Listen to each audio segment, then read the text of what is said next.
જય શ્રી કૃષ્ણ મિત્રો, મધુસ કિચનમાં તમારું સ્વાગત છે। તો આજે હું તમારી માટે બે રેસીપી લઈને આવી છું લસ્સીની। એક બદામ કેસર પિસ્તાની લસ્સી અને એક ચીકુની લસ્સી। તો ચાલો બનાવવાનું શરૂ કરીએ। એ લસ્સી આપણે કેસર પિસ્તાની બનાવીશું। તો મેં કેસર લીધું છે અને આપણે પહેલાં પલાળી દઈશું। તો અત્યારે મેં થોડું પાણી લીધું છે। હવે એની અંદર કેસરની અંદર પાણી એડ કરી દીધું છે। હવે એની અંદર આપણે 1 ટેબલસ્પૂન જેટલી ખાંડ એડ કરીશું। ખાંડ એડ કરવાથી આપણું કેસરનો કલર સરસ આવશે। તો તમે જોઈ શકો છો કેસરને મેં પલાળી દીધું છે। હવે આપણે એને સાઈડમાં મૂકી દઈશું। મેં અમૂલ મસ્તીનું જે દહીં આવે છે એ લીધું છે 500 ગ્રામ। હવે આપણે એને મિક્સ કરી દઈશું તપેલીમાં કાઢીને। મેં ફેટી લીધું છે 2 થી 3 મિનિટ માટે આ રીતે। હવે એની અંદર આપણે ખાંડ એડ કરીશું। અત્યારે હું દળેલી ખાંડ આવે છે એ લઉં છું। 2 થી 3 ટેબલસ્પૂન જેટલી લઉં છું। તમારે જેટલું ગળું જોઈતું એટલી તમે ખાંડ એડ કરી શકો છો। હવે એની અંદર આપણે ઇલાયચી પાવડર એડ કરીશું અને આ બધું આપણે મિક્સ કરી દઈશું।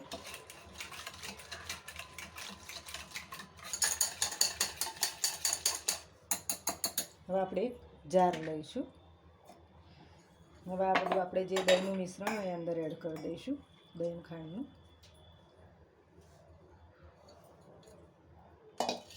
હવે એની અંદર આપણે થોડા 2 થી 3 બરફના ટુકડા એડ કરી દઈશું।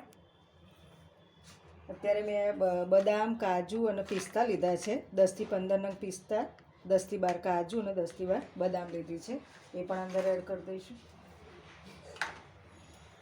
અને જે આપણે કેસરવાળું જે મેં દૂધ પલાળ્યું હતું ખાંડ નાખીને એ પણ અંદર એડ કરી દઉં છું। તમે જોઈ શકો છો કેસરનો કલર પણ બહુ સરસ આવ્યો છે। એ પણ આપણે અંદર એડ કરી દઈશું। બધું જ કેસર એડ કરી દઈશું આપણે અંદર। કેસર આપણે ખાંડમાં પલાળીએ, ખાંડ નાખીને તો એનો કલર બહુ સરસ આવે છે કેસરનો। હવે આપણે આ બધું મિક્સરમાં ક્રશ કરી દઈશું, બદામ, કાજુ, પિસ્તા અને કેસરવાળું દૂધ। આપણી લસ્સી તૈયાર થઈ છે। હવે આપણે એને ગ્લાસમાં ગાળી લઈશું।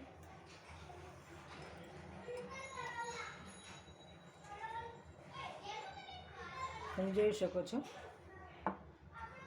થોડું અંદર વધારે એડ કરું છું।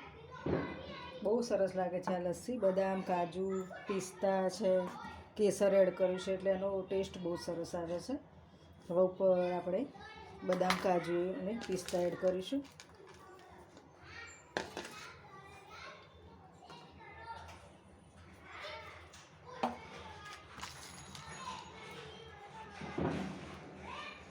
થોડી બદામ, કાજુ અને પિસ્તાથી ગાર્નિશિંગ કરીશું અને જે આ કેસર મેં રાખ્યું છે એ ઉપર એડ કરીશું।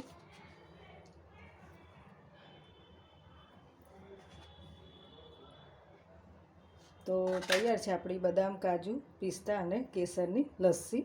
તો આપણે એને સાઈડમાં કરી દઈશું। હવે આપણે બીજી લસ્સી બનાવી દઈશું। તો મેં એના માટે 1 કપ દહીં લીધું છે, મેં ફેટેલું જ છે દહીં। હવે એની અંદર આપણે ખાંડ એડ કરીશું। મેં ખાંડ અંદર એડ નથી કરી, અત્યારે જ કરું છું। 3 ટેબલસ્પૂન એડ કરું છું। હવે એની અંદર આપણે જેમ ચીકુની બનાવું છું અત્યારે, એટલે હું ચીકુ અંદર એડ કરું છું। હવે આ બધું આપણે મિક્સરમાં ક્રશ કરી દઈશું।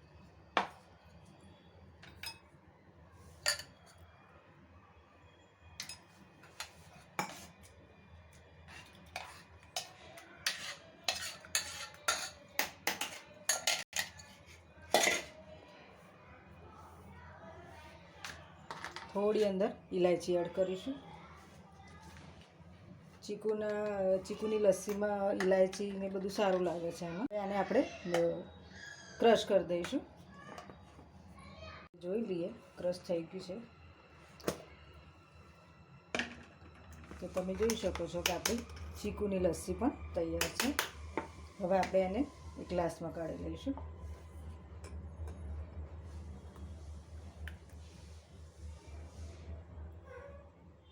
આ લસ્સી પણ બહુ સરસ લાગે છે ચીકુની। તમે એકવાર ઘરે જરૂર ટ્રાય કરજો। અત્યાર સુધી મેં ઘણી લસ્સી બનાવી છે, બધી જ બહુ સરસ થઈ છે। ચીકુની અત્યારે બનાવું છું. કેસરની બનાવી છે, બદામ કેસરની. આગળ પણ મેં 2, 3, 4 લસ્સી મૂકી છે, બધી બહુ સરસ થઈ છે. હવે ઉપર આપણે એને ચીકુથી થોડું ગાર્નિશિંગ કરીશું. ચીકુની છે તો આપણે ચીકુ એડ કરીશું.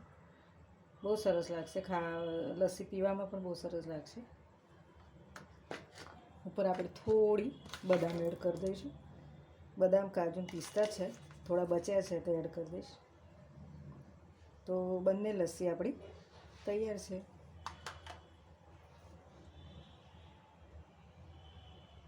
તો તમને હું નજીકથી બતાવી દઉં મારો વિડીયો.